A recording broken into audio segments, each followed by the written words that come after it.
Había una vez una enorme pitón subterránea que vivía oculta bajo la tierra. Una mañana, al escuchar los gritos desesperados de los animales, salió lentamente de su madriguera. No se había dado cuenta de que, en tan solo 3 días, el frondoso bosque que la rodeaba se había transformado en un páramo seco y sin vida. Una rana, visiblemente angustiada, se le acercó para explicarle lo que había sucedido. Le dijo que no era solo ese lugar el que había sido afectado. Los ríos, los lagos y las cascadas del gran bosque lejano también se habían secado de forma repentina. Toda el agua había desaparecido, elevándose hacia el cielo como si algo invisible la hubiera succionado. La razón de aquel fenómeno era insólita. El emperador celestial había invitado al dios de la sequía a jugar una partida de ajedrez. Durante el juego, apostaron las fuentes de agua y, al perder, el emperador provocó que toda el agua del mundo ascendiera al cielo. Como consecuencia, los seres del bosque ya no podían sobrevivir. Sin otra opción, se habían visto obligados a marcharse en grupo, en busca de un lugar donde aún existiera vida. Durante su camino, encontraron un estanque en el que vivían una madre carpa y su pequeño hijo. La madre, con voz temblorosa, les pidió que no bebieran esa agua. Les contó que al norte había un acantilado que conducía directamente al cielo. Si lograban escalarlo, tal vez podrían pedir justicia al emperador celestial. Pero apenas terminó de hablar, el estanque se secó por completo. Los animales contemplaron con horror a la madre carpa y a su hijo, que agonizaban sin agua. El elefante, conmovido hasta las lágrimas, no pudo contener el llanto. Sus lágrimas brotaron como fuentes, y al caer, llenaron nuevamente el estanque, salvando a ambos peces justo a tiempo. La rana, después de todo lo vivido, suspiró con tristeza. Demasiadas vidas se habían perdido por la absurda apuesta de los dos seres celestiales. Ahora, si querían detener aquella locura, debían subir al cielo. Sin embargo, el acantilado era tan empinado que ninguno de ellos podía escalarlo. Solo quedaba una esperanza: pedir ayuda a la pitón. Después de escuchar con atención todo lo que la rana le relató, la pitón decidió actuar. Sin perder más tiempo, comenzó a trepar por el acantilado, decidida a llegar hasta el cielo. Los animales contemplaron asombrados la enorme figura de la pitón mientras ésta se enroscaba lentamente para comenzar el ascenso.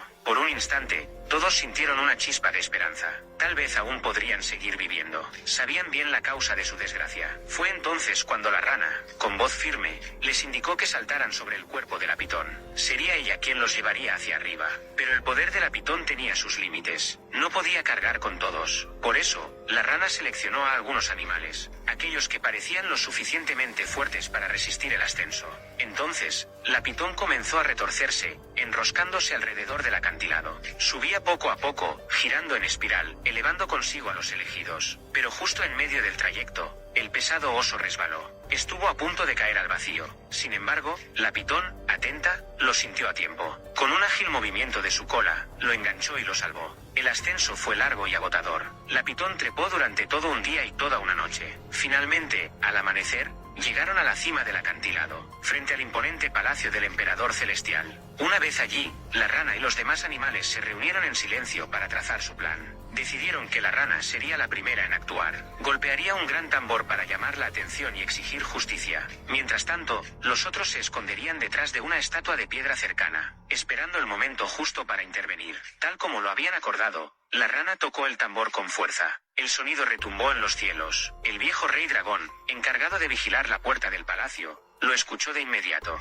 Alarmado, llamó al gallo celestial para que espantara a los intrusos. Según las estrictas reglas del emperador, nadie podía molestarlo mientras jugaba al ajedrez. Pero las ranas, astutas, guiaron al gallo y al dragón hacia las rocas, lejos de la entrada, tal como lo habían planeado. Entonces, desde detrás de las rocas, el zorro se lanzó al ataque. Con los ojos brillando y el cuerpo ágil, se abalanzó sobre el gallo celestial. Llevaba días sin probar bocado, y la idea de una presa tan vistosa lo llenó de hambre. El gallo, aunque orgulloso y valeroso, no fue rival para la astucia del zorro. Tras unos momentos de enfrentamiento, al verse superado, huyó despavorido con las plumas alborotadas. El viejo rey dragón, al ver la humillación de su guardián, mandó llamar a los sabuesos celestiales. De inmediato, los zorros se retiraron estratégicamente, dejando el campo libre para el siguiente en la línea de defensa. Fue entonces cuando el oso se alzó. Con un rugido ensordecedor, se plantó frente a los sabuesos. Los perros intentaron atacarlo uno a uno, pero el oso los derribó sin esfuerzo. Sus zarpazos eran certeros. Pronto, los sabuesos celestiales huyeron con el rabo entre las patas, igual que el gallo. Sin más guardianes, el viejo rey dragón comprendió que no le quedaba más remedio.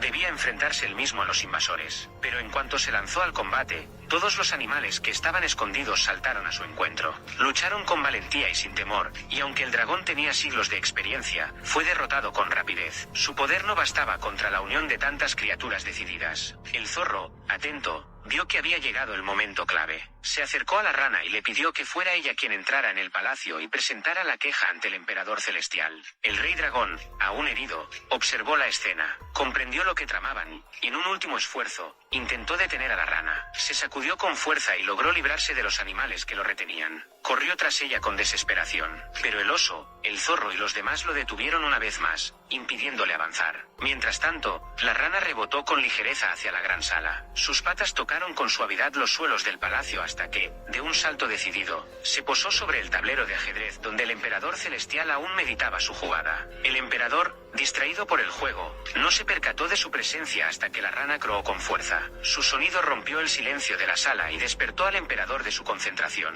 La rana, sin titubear, comenzó a hablar. Explicó cómo, por culpa de aquella apuesta, los ríos y los lagos se habían secado. Como los animales huían buscando vida donde ya no quedaba. Como la tierra, antaño fértil, ahora era solo polvo y ceniza. El emperador, conmovido por las palabras de la rana, miró a través de la ventana de cristal. Entonces lo comprendió. Las apuestas que había hecho con el dios de la sequía no habían sido inocentes. Aquel dios, en realidad, solo había querido ganar poder y expandir su territorio. Había utilizado el juego para elevar su estatus, sin importar las consecuencias. Lleno de arrepentimiento, el emperador celestial confesó que ya había perdido toda el agua a manos del dios de la sequía. Sin embargo, la rana propuso una solución. Si ya no podía recuperar las fuentes, tal vez podría ofrecer nubes blancas para que la tierra volviera a florecer. El emperador meditó unos instantes. Luego se acercó a una flor de loto y con voz solemne, recitó un antiguo conjuro. La flor comenzó a desplegarse lentamente, capa tras capa, hasta que de su interior emergió una nube blanca. Estaba cargada de electricidad positiva y negativa,